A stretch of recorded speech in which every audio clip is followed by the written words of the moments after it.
पिछले कुछ दिनों से अमृतपाल को लेकर तरह तरह की खबरें आती रही। अब से थोड़ी देर पहले की पंजाब से ब्रेकिंग न्यूज यह है कि केंद्र के साथ पंजाब पुलिस 7,000 से अधिक अवैध आर्म्स लाइसेंस पर एक्शन लेगी और इसमें बहुत सारे लोग अमृतपाल के समर्थक हैं। 813 ऐसे लाइसेंसों को पहले ही रद्द किया जा चुका है। इस खबर से अमृतपाल जैसे लोगों के बीच खलबली मची हुई है। अमृतपाल से इन सारी बातों को लेकर नवभारत ने बात की है, लेकिन सवाल पब्लिक का यह कि भारत के लिए अपना प्राण न्योछावर करने वाला पंजाब का अमृतपाल को लेकर क्या सोचता है, पंजाब के लोग क्या सोचते हैं और पंजाब क्या सोचता है। पिछले कुछ दिनों में बहुत सी बातें सामने आई हैं। आज सवाल पब्लिक का की पहली एक्सक्लूसिव रिपोर्ट आपको दिखाते हैं।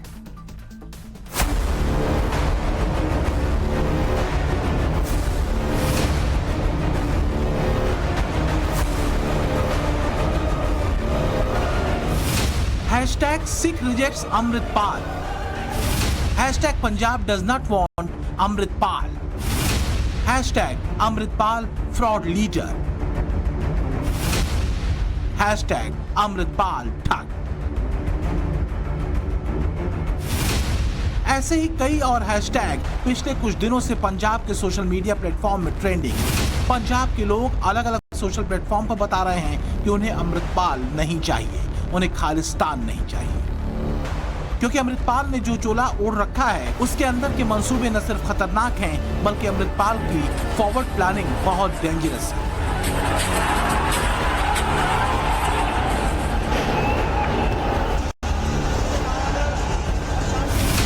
खालसे को असला बहुत होता, असला नहीं कदे जाता, चिंता ना करो। 23 फरवरी को अजनाला में जो हिंसा हुई वो एक दिन या कुछ घंटे का इवेंट नहीं बल्कि बहुत बड़ी साजिश थी। इसकी प्लानिंग में बहुत लोगों का दिमाग था, इसलिए पंजाब सरकार और गृह मंत्रालय ने अमृतपाल के खिलाफ पूरा प्लान तैयार कर लिया है। गृह मंत्री अमित शाह और पंजाब के मुख्यमंत्री भगवंत मान की इस मुलाकात का अमृतपाल पर सीधा असर पड़ने वाला है। हमारे सूत्र बता रहे हैं कि बहुत जल्द पंजाब सरकार और पंजाब पुलिस बड़ा एक्शन अमृतपाल और उसके सहयोगियों के खिलाफ लेने जा रही है। पंजाब पुलिस ने वीडियो एनालिसिस कर लिया है, उन लोगों की पहचान कर ली है जिन्होंने अजनाला थाने में हुई घटना में अहम रोल निभाया था। वहां पर जो हिंसा हुई थी उसमें वो शामिल थे। केंद्र और पंजाब सरकार का ये एक्शन क्या होगा ये आपको डिटेल में बताएंगे, मगर पहले उन लोगों की आवाज सुननी चाहिए जो पंजाब को हिंदुस्तान से अलग करने का ख्याली पुलाव पकाने वालों को जोरदार झटका है। अमृतपाल के मिशन को फेल करने के लिए सेना कोई एक्शन लेती उससे पहले पंजाब के सच्चे सिखों ने ही उसे लात मार दी। इन सच्चे हिंदुस्तानियों के एक एक शब्द का सार यही है, पंजाब को ना तो अमृतपाल चाहिए ना खालिस्तान चाहिए। एक बहुत ही सेंसिटिव स्टेट है और मुझे नहीं लगता कि ऐसे किसी बयान के जरिए कोई पंजाब का युवा किसी के पीछे लगने की गलती करेगा, क्योंकि ऐसी गलतियां हमने पहले भी की हैं। ऐसे लोग आ रहे हैं जो एक अलग मांग करते हैं, देश से अलग होने करते हैं, जिनके पास एक लॉन्ग टर्म विजन तो है नहीं, एक शॉर्ट टर्म विजन में एक खराबी का माहौल पैदा करना चाहते हैं। वो बहुत ही दुखद घटना है और युवा इस चीज़ से बिल्कुल नहीं जुड़ना चाहता। जो यूथ है वो देखता है कि हमें बेटर एम्प्लॉयमेंट कहाँ से मिलेगी और बेटर एजुकेशन और हेल्थ केयर कहाँ से मिलेगी। उनको खालिस्तान या डिफरेंट स्टेट या किसी इस चीज़ से कोई मतलब नहीं है। ज़्यादातर ਜਿਹੜੇ पढ़े लिखे नौजवान वो ਮੈਨੂੰ नहीं लगता ਉਹਦੀ आइडियोलॉजी ਦੇ ਨਾਲ ਜਿਹੜਾ फॉलो करते हैं ਉਹਦੀ आइडियोलॉजी। मैं नहीं कह सकता कि मैं सहमत हूँ उससे। यूनाइटेड इंडिया ठीक है सर, हमें सब कुछ यहाँ मिल रहा है, हम क्यों बोले। काफ़ी जो पढ़े लिखे लोग हैं वो तो एक साइड है। पंजाब का जो वासी है वो ये नहीं चाहता कि यहाँ का माहौल वो खराब हो। पीसफुल लोग हैं, शांति वाले लोग हैं, सबका भला करने वाले लोग हैं। अमृतपाल इन दिनों खुलेआम खालिस्तान की मांग कर रहा है, इसलिए हमने अमृतपाल को ट्रैक करना शुरू कर दिया। बीते 22 दिनों में अमृतपाल इन्हीं 5 लोकेशन पर सबसे ज्यादा देखा गया। इस दौरान अमृतपाल किससे मिला, उसका मकसद क्या रहा, उसने क्या क्या बातें कही और खालिस्तान को कैसे हवा देने की कोशिश की, ये सब कुछ हमने नोटिस किया। इस दौरान हमारी टीम अमृतपाल के गांव भी पहुंची। अमृतपाल सिंह के गांव में हैं, जल्लूखेड़ा में, और आप देखिए अमृतपाल सिंह इस वक्त यहां से निकल रहे हैं।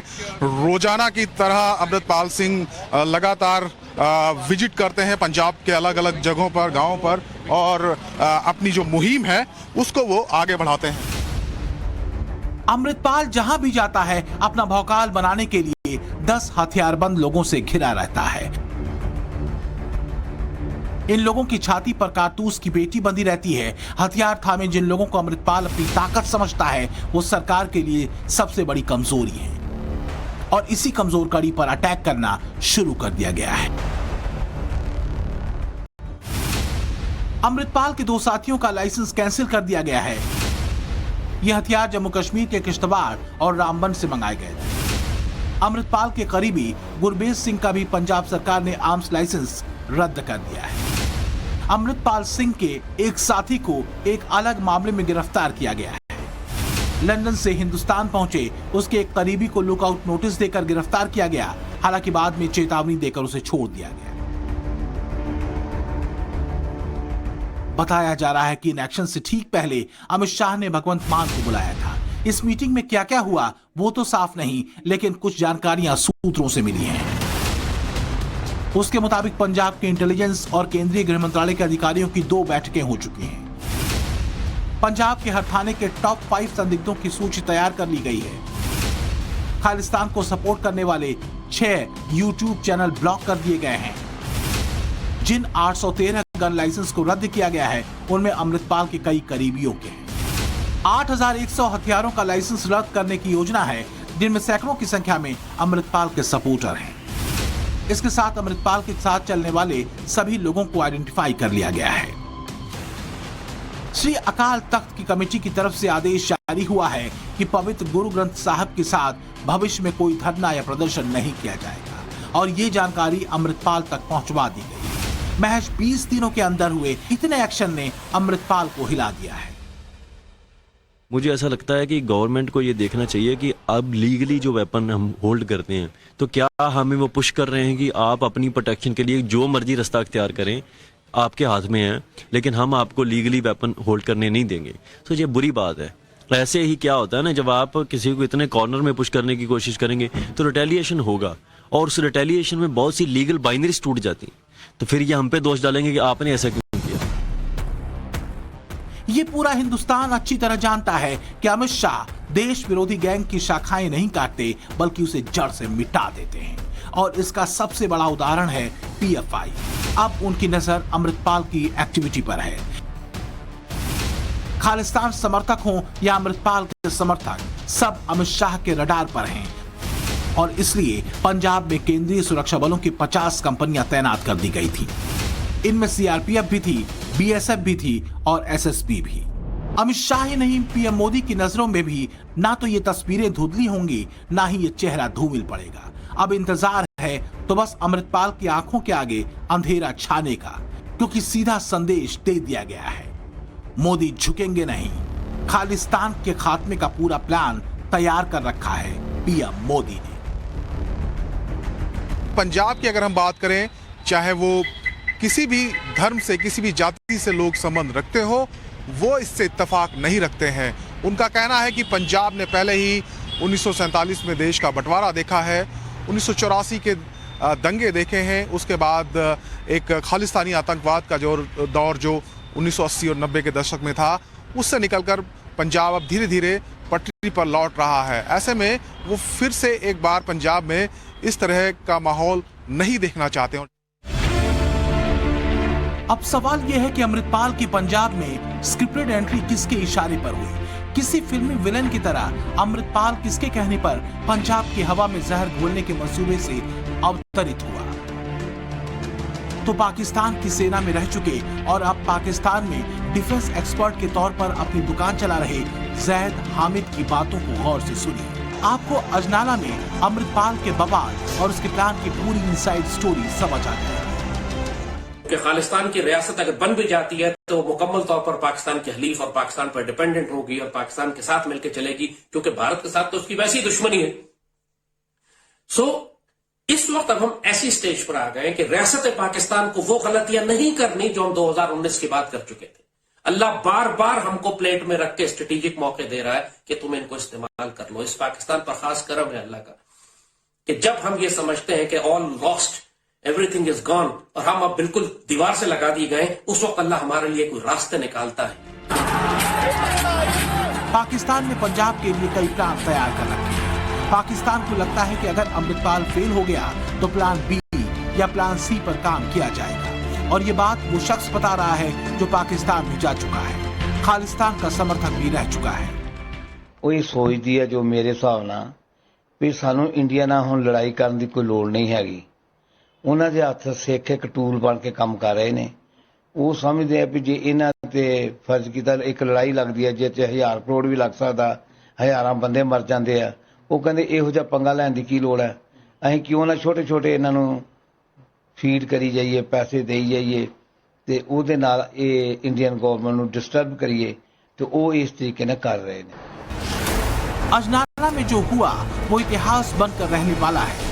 अब कभी भी अमृतपाल क्या कोई भी ऐसी हिमाकत करने की कोशिश नहीं कर पाएगा, क्योंकि ऑस्ट्रेलिया के ब्रिस्बेन में जिन खालिस्तान समर्थकों ने भारत कॉन्सुलेट का रास्ता बंद कर दिया था और बाद में जिनकी वजह से कॉन्सुलेट को बंद करना पड़ा, उन पर ऑस्ट्रेलियाई सरकार ने एक्शन लेना शुरू कर दिया है। As the Prime Minister said when he was here last week, that he's going to ensure that Australian police, state police and security authorities take every possible action to stop what in Australia is the unacceptable vandalism of any place of worship, be it a temple, be it a mosque or be it a church.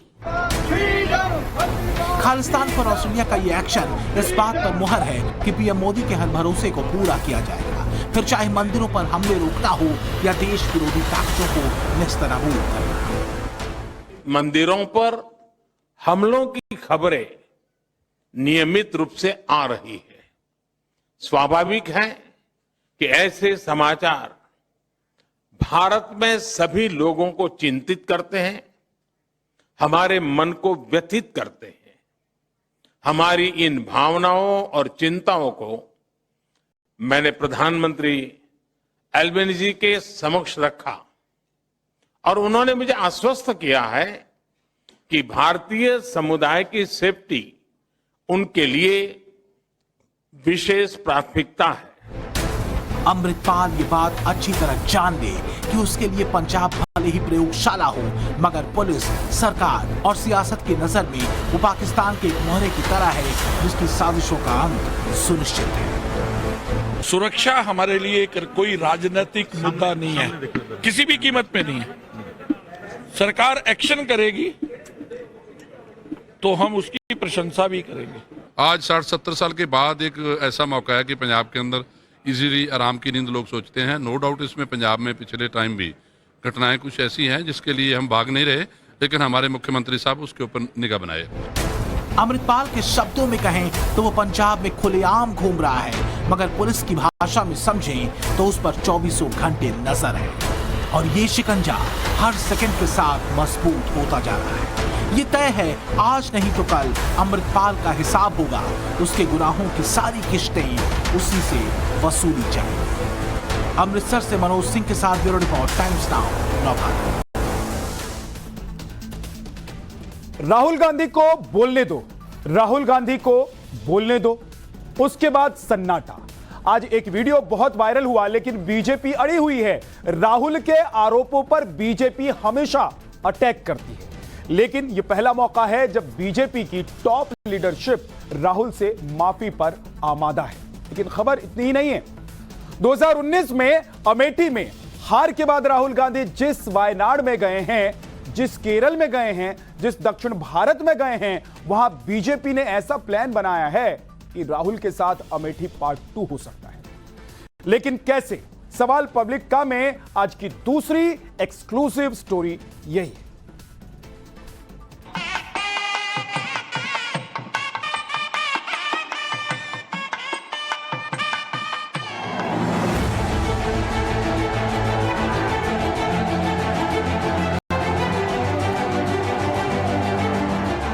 मुझे विश्वास है कि आने वाले वर्षों में भी जैसे नागालैंड में हुआ है, जैसे मेघालय में हुआ है, जैसे गोवा में होता रहा है, केरला में भी भाजपा गठबंधन की सरकार बनेगी।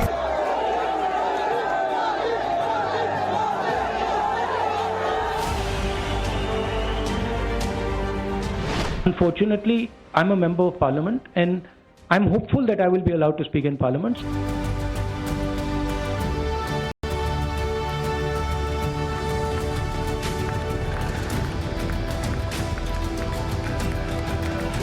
कम्युनिस्ट और कांग्रेस ने केरल को कभी न्याय नहीं किया, तरक्की नहीं की।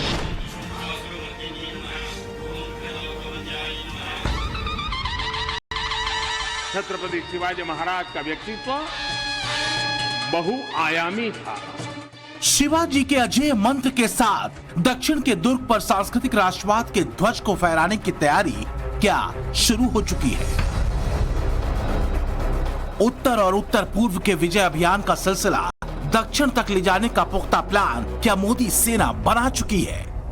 क्या अमेठी के रण में परास्त हुए राहुल गांधी की घेरेबंदी इस बार वायनाड में होनी तय है?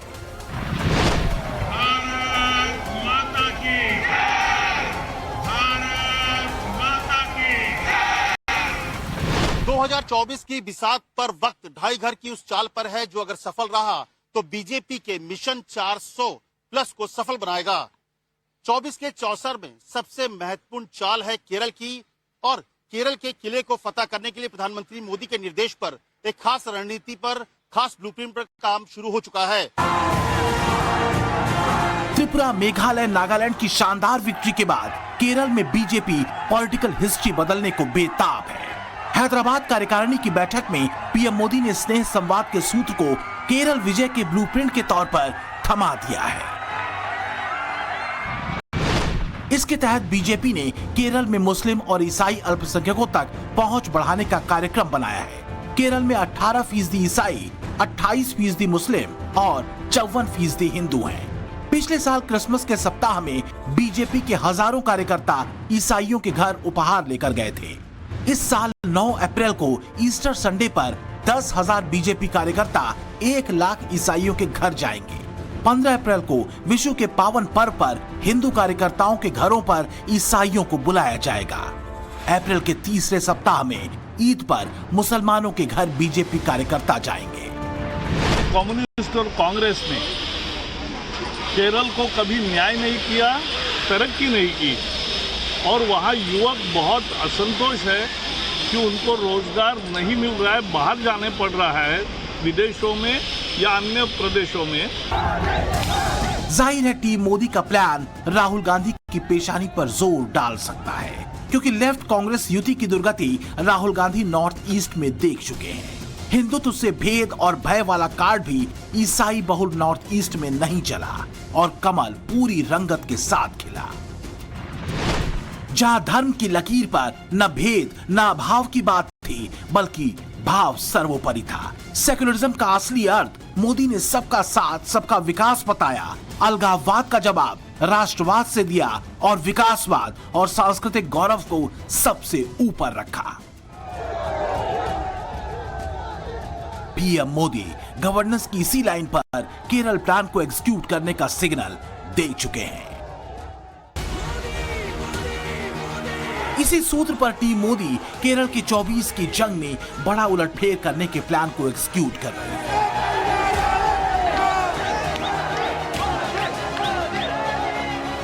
अगर देखें तो 2019 में बीजेपी को लोकसभा चुनाव में विधानसभा चुनाव के मुकाबले 0.5% ज्यादा वोट मिले। 2016 के विधानसभा चुनाव में जहां बीजेपी को 15.01% वोट मिले थे, वहीं 2019 के लोकसभा चुनाव में ये वोट प्रतिशत बढ़कर 15.06 पर पहुंचा था। लेकिन 2024 की जंग में केरल की जमीन पर टीम मोदी कांग्रेस और राहुल के लिए बड़ी चुनौती बन सकती है। तो क्या यह भी एक वजह है कि कांग्रेस बेचैन हो उठी है? क्या टीम मोदी के प्लान का दबाव दिखता है जब वायनाड के सांसद राहुल गांधी चौतरफा घिरते हैं?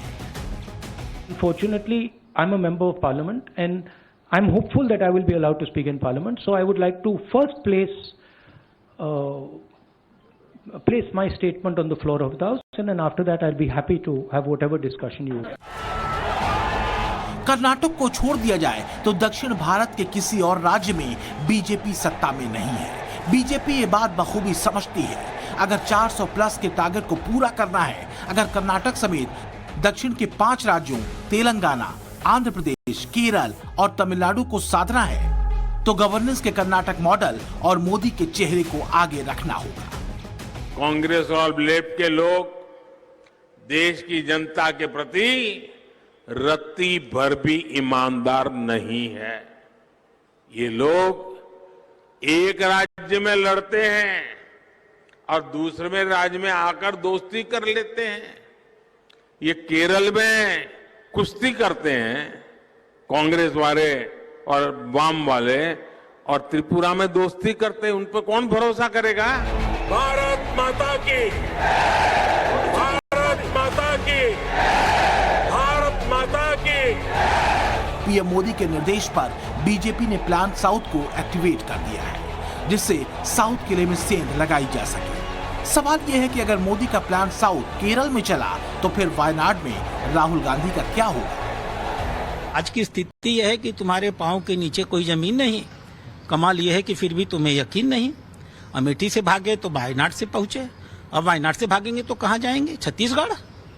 तो इस नाते अब आप उनके पास कोई ठौर ठिकाना नहीं है।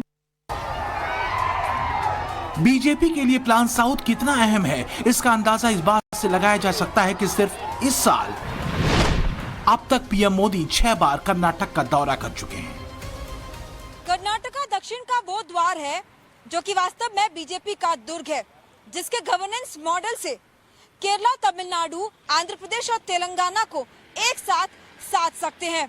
सबका साथ सबका विकास की तर्ज पर कसा हुआ कर्नाटका मॉडल खासकर तमिलनाडु और केरला के बीजेपी के विजय मिशन के लिए असरदार साबित हो सकता है। बीजेपी इस बार कर्नाटक में 150 से ज्यादा सीटों पर जीत हासिल करने के लक्ष्य को लेकर चुनावी रणनीति पर काम कर रही है। विकास परियोजनाओं और सांस्कृतिक स्पर्श के जरिए कोशिश पिछली बार के 104 सीटों के आंकड़े को आगे बढ़ाने की है। पीएम ने कर्नाटक के मांड्या का दौरा किया। रोड शो में मोदी के स्वागत के लिए भारी संख्या में लोग जुटे थे। ऐसा ही नजारा बेलगावी और हुबली के रोड शो में भी देखने को मिला था। बीते 12 मार्च को कर्नाटक को हजारों करोड़ रुपए की विकास परियोजनाओं की सौगात मिली, जिसमें शानदार बेंगलुरु मैसूरू एक्सप्रेसवे भी शामिल है। तो दक्षिण में विकास और सांस्कृतिक राष्ट्रवाद के मोदी के इसी दाव ने राहुल गांधी को परेशान कर रखा है। क्या यही वजह है कि राहुल कथित तौर पर भारत को जोड़ने की यात्रा साउथ से शुरू करते हैं, ताकि जमीन खिसके नहीं, बनी रहे? वायनाड में अमेठी वाला हाल न हो जाए। केरल में बीजेपी का विजय सूत्र केरल की संस्कृति, सभ्यता और विकास वाला ही है, जिस सूत्र पर उसने नॉर्थ ईस्ट को साधा है। The people of India are seeing the manner in which the communist government of Kerala are disrespecting all aspects of Kerala's culture. I fail to understand why the communists are undermining our culture and civilization, which has stood the test of time over centuries. BJP के लिए केरल वो दुर्ग है जो ढह गया तो वामपंथी राजनीति इतिहास के पन्नों में दर्ज हो जाएगी, और इसको साधने के लिए मोदी का प्लान साउथ एक्टिव हो चुका है। प्रधानमंत्री नरेंद्र मोदी, अमित शाह, जेपी नड्डा सहित हर बड़े नेता का राज्य में दौरा लगातार हो रहा है। केंद्रीय मंत्री धर्मेंद्र प्रधान और महासचिव अरुण सिंह को भी पार्टी पहले ही लगा चुकी है। मुझे विश्वास है कि आने वाले वर्षों में भी जैसे नागालैंड में हुआ है, जैसे मेघालय में हुआ है, जैसे गोवा में होता रहा है, केरला में भी भाजपा गठबंधन की सरकार बनेगी। तो क्या यही लाइन राहुल गांधी और कांग्रेस की बेचैनी को कई गुना बढ़ा रही है? बीजेपी कहती है कि हिंदुत्व के मुद्दे पर माइनॉरिटी को डराने वाली विपक्षी चाल 2024 में केरल नॉर्थ ईस्ट की तर्ज पर ही नकार देगा। 2019 में मोदी लहर में राहुल गांधी ने 2 जगहों से चुनाव लड़ा। अमेठी में वो केंद्रीय मंत्री स्मृति ईरानी से चुनाव हार गए, जबकि वायनाड में वो 4 लाख वोटों के अंतर से जीत हासिल करने में कामयाब रहे। लेकिन वायनाड की जीत इसलिए फीकी रही क्योंकि अमेठी की परंपरागत सीट राहुल गांधी हार गए। अब बीजेपी ने केरल को लेकर जिस तरीके से तैयारी की है और केरल में राहुल गांधी को घेरने का प्लान बनाया है, उससे सवाल यही उठता है कि क्या भारतीय जनता पार्टी वायनाड में अमेठी 2 को दोहराने तो नहीं वाली है। वहीं केरल के वायनाड से सांसद राहुल गांधी की भाषा को बीजेपी पहले ही टुकड़े टुकड़े गैंग की भाषा बताती रही है। जनता द्वारा बार बार नकार दिए जाने के बाद अब राहुल गांधी इस देश विरोधी टूल किट का परमानेंट हिस्सा बन गए हैं। एक ओर आज भारत जहां प्रधानमंत्री मोदी जी के नेतृत्व में दुनिया की 5वीं सबसे बड़ी आर्थिक महाशक्ति बन रही है, वहीं जहां G20 की बैठक आज भारत में हो रही है, वहीं दूसरी ओर राहुल गांधी विदेशी धरती पर देश का अपमान कर रहे हैं, सदन का अपमान कर रहे हैं, देश की पूर्ण बहुमत से चुनी हुई सरकार का अपमान कर रहे हैं। कर्नाटक, केरल के साथ तेलंगाना पर भी बीजेपी की नजर है। तेलंगाना साउथ का एक ऐसा राज्य है जहां बीजेपी को सबसे ज्यादा उम्मीदें हैं। केसीआर के घोटाले को एक्सपोज करने के लिए बीजेपी तेलंगाना में प्रजा घोष यात्रा निकाल रही है। साथ ही बीजेपी ने अपने सबसे ताकतवर महासचिवों सुनील बंसल और तरुण चुग को तेलंगाना में उतार रखा है। 5 साल पहले करीब 70 साल तक देश की सत्ता संभालने वाली कांग्रेस जब राहुल की सरपरस्ती में महज 52 सांसदों के साथ औंधे मुंह गिरी थी, तब पार्टी के भीतर उतना ही सन्नाटा था जितना शोर आजकल सदन में चल रहा है। लेकिन फिर भी कांग्रेस कहती है उसे बोलने नहीं दिया जा रहा। सवाल यह है कि न बोलने देने का एजेंडा कहीं दक्षिण में भी खिसकती जमीन से उपजी खींच तो नहीं। बीजेपी यही पूछ रही है। दिल्ली से रविकांत राय, अमित कुमार और बेंगलुरु से पिंकी राजपुरोहित के साथ bureau report, times now, Navbharat. Social media पर उधम मचा है। विपक्ष जमकर बोल रहा है। एक शख्स पर आरोप है कि वो अपने आप को पीएमओ का ऑफिसर बताकर कश्मीर पहुंचा। वहां उसे पूरी सिक्योरिटी दी गई, लेकिन बाद में उसे पुलिस ने रेड करके अरेस्ट भी कर लिया। ऐसा क्यों हुआ, पूरी स्टोरी क्या है, आज सवाल पब्लिक का में तीसरी एक्सक्लूसिव स्टोरी यही है।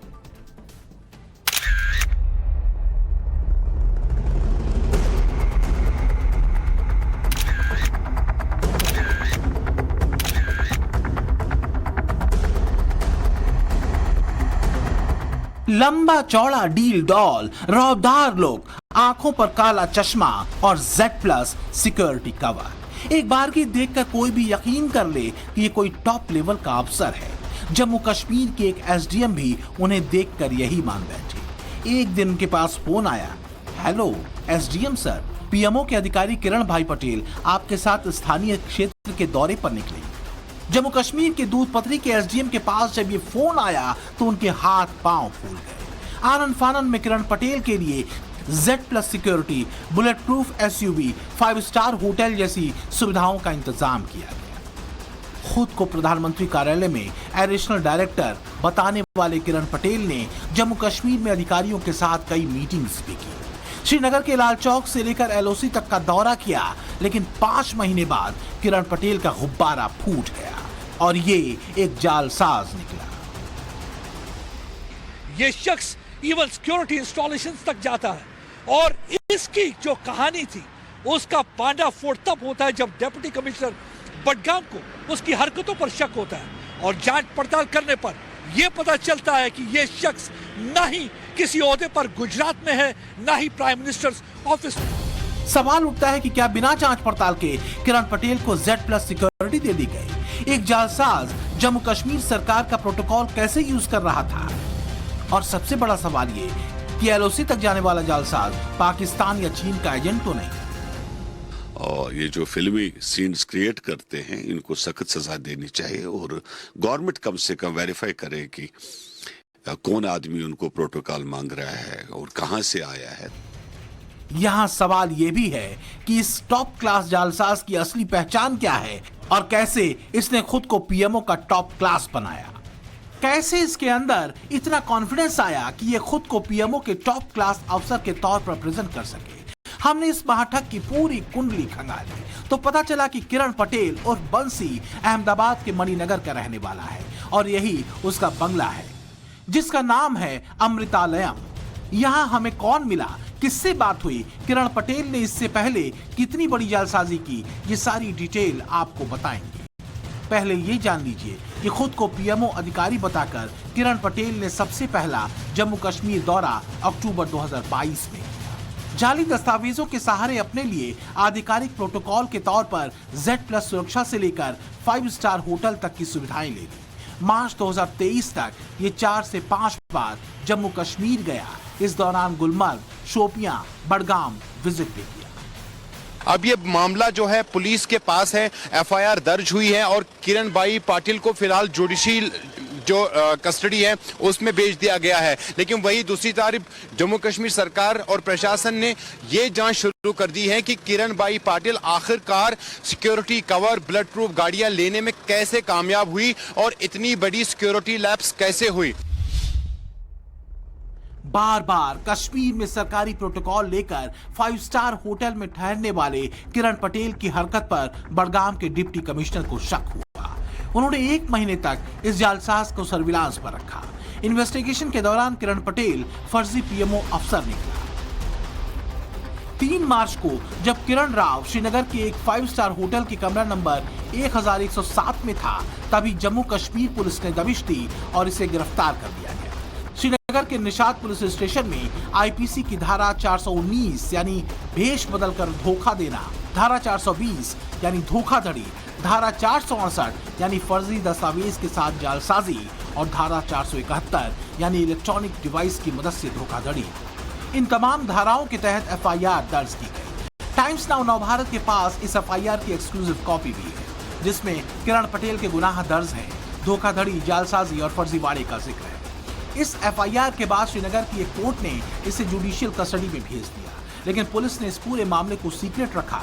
16 मार्च को इसका खुलासा हुआ तो कश्मीर से दिल्ली और गुजरात तक की एजेंसियां चौंक उठी और कश्मीर की सिक्योरिटी पर सवाल उठने लगे। जम्मू कश्मीर एक लेबोरेटरी बनी है, यहाँ पता नहीं है कौन चलाता है, कौन आता है, कौन जाता है। उधर एजेंसियां किरण पटेल की क्राइम फाइल पलट रही हैं। इस दौरान पता चला है कि अहमदाबाद का ये जालसाज पीएमओ से पहले सीएमओ का नाम भी बुलाने की कोशिश कर चुका है। हालांकि किरण पटेल की पत्नी कहती है कि उनका पति इंजीनियर है और वो एक डॉक्टर है। वो काम के सिलसिले में जम्मू कश्मीर गए थे।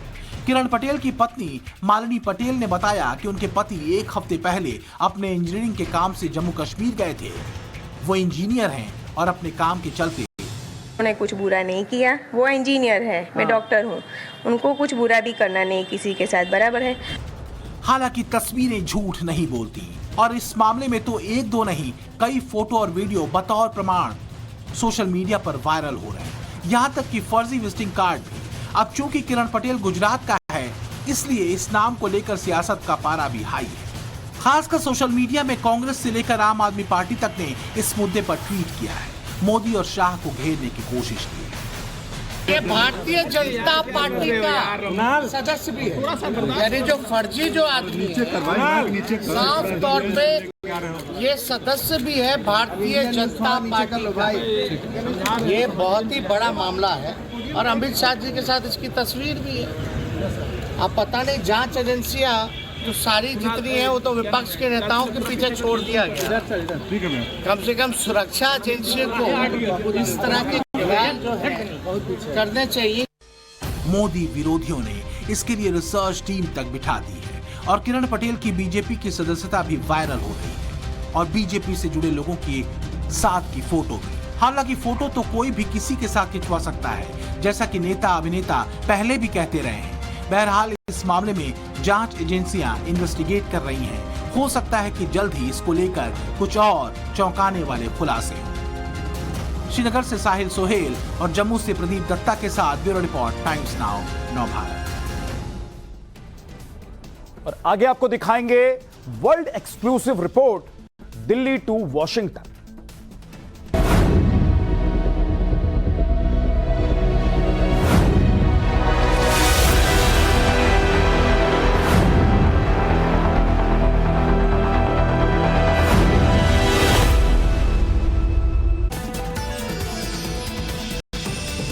राहुल गांधी लंदन से लौटकर आ गए। बीजेपी अब आरोप लगा रही है कि राहुल ने देश और उसकी सर्वोच्च संस्थाओं का नाम खराब किया। अब प्रधानमंत्री नरेंद्र मोदी विदेश दौरे पर जा रहे हैं। 6 दिन में 16 देश होंगे। दुनिया भर में नरेंद्र मोदी के इस विदेश दौरे की चर्चा है, क्योंकि इस दौरे में भारत आंख में आंख डालकर बात करने वाली थ्योरी पर आगे बढ़ने वाला है। नरेंद्र मोदी ऐसा क्या करने वाले हैं, सवाल पब्लिक का में आज की चौथी एक्सक्लूसिव स्टोरी यही है।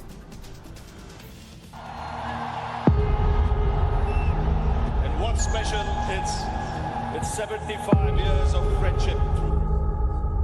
Dear Prime Minister, dear Narendra, I'm very glad to have the opportunity to see you.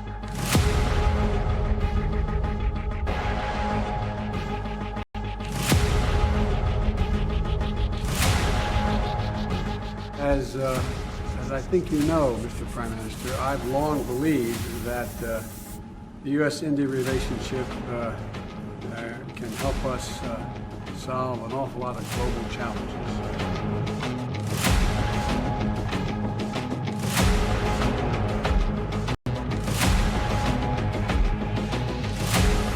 Narendra Modi ने पहले दिल्ली में दुनिया का दरबार लगाया। अब दुनिया के बड़े बड़े देश पीएम मोदी के लिए रेड कारपेट बिछाने जा रहे हैं।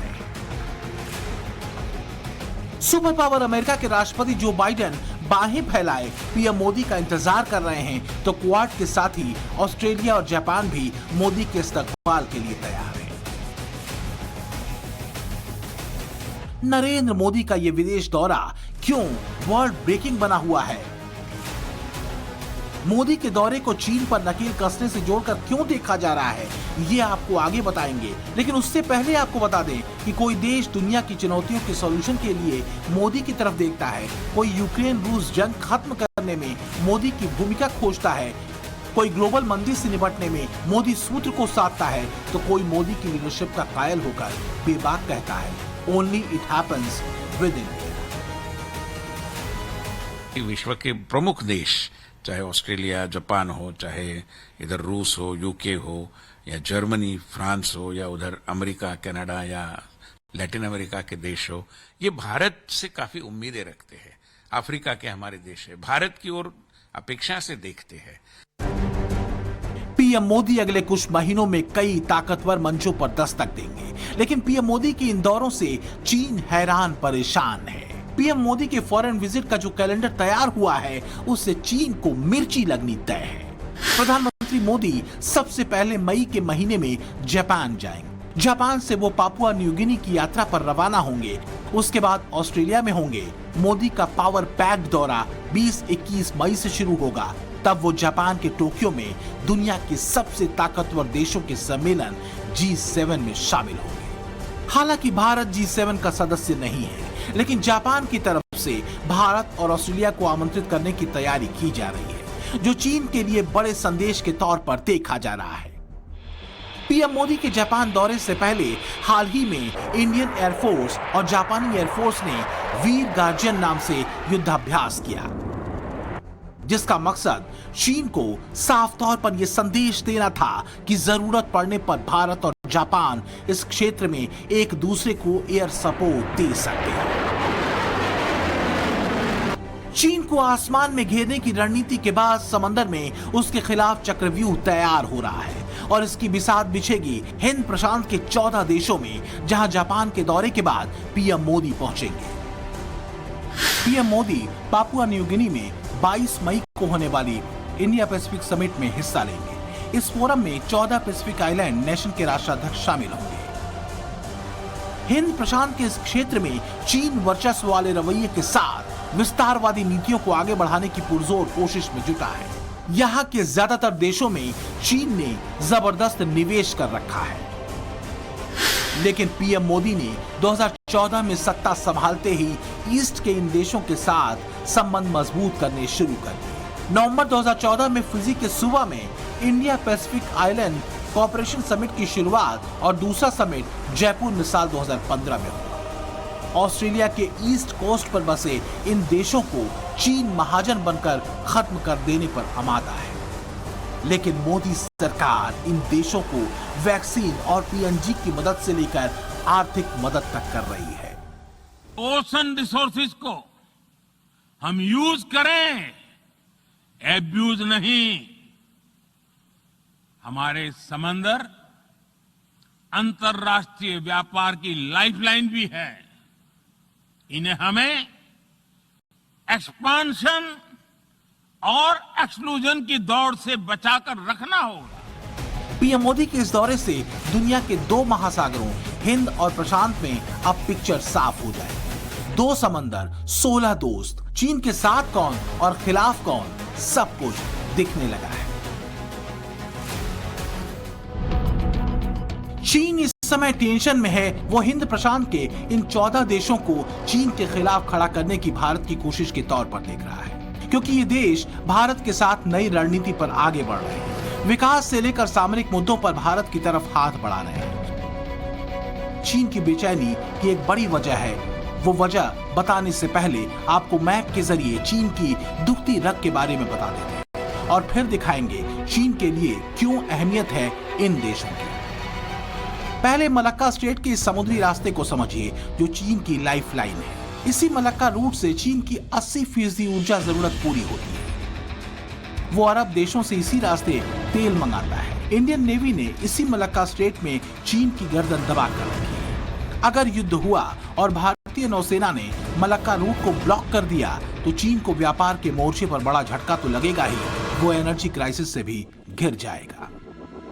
चीन बखूबी जानता है कि उसकी गर्दन भारतीय नौसेना के हाथों में है। ऐसा न हो इसके लिए चीन लंबे समय से हाथ पांव मार रहा है और उसके पास समंदर के रास्ते ट्रेड का एक ये लंबा लेकिन दूसरा विकल्प बचता है।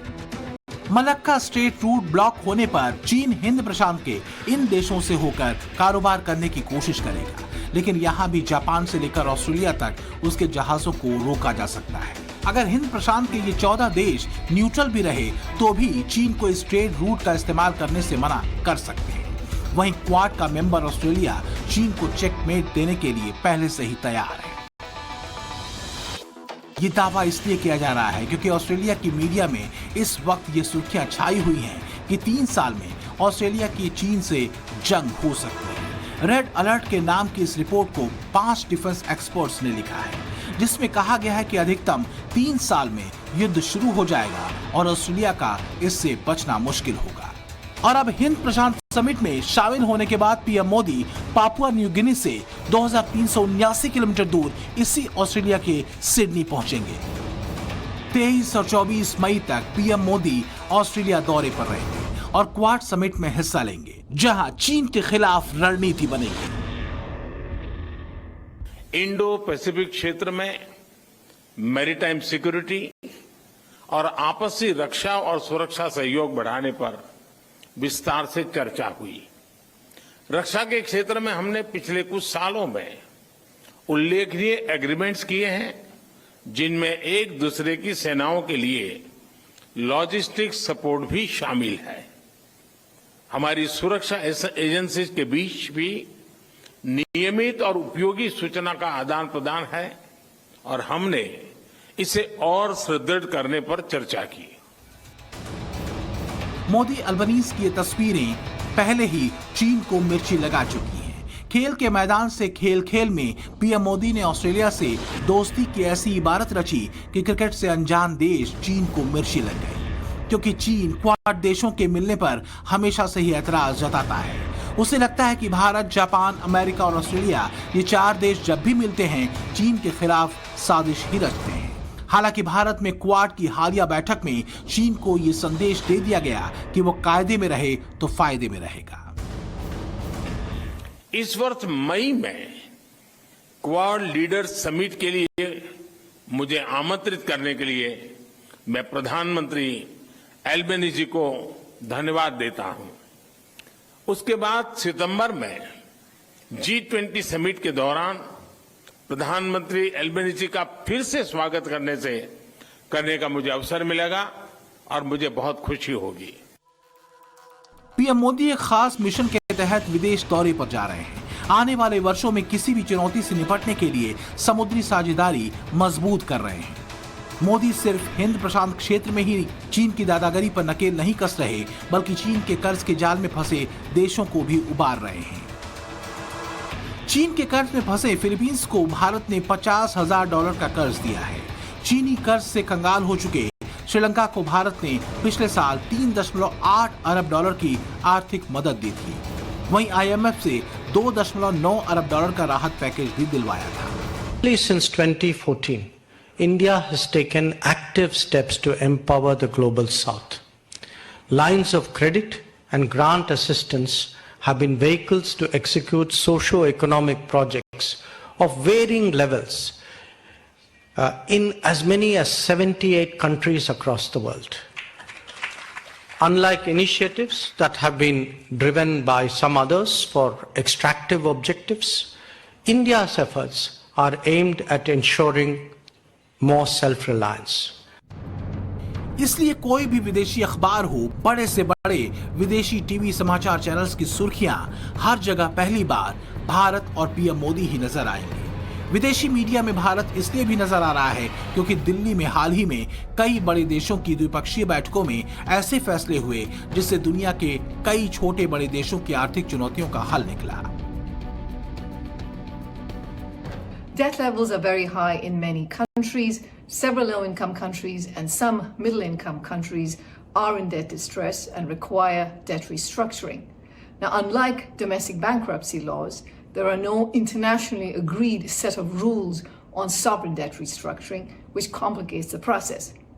The G20 Common Framework has made important progress in correcting this.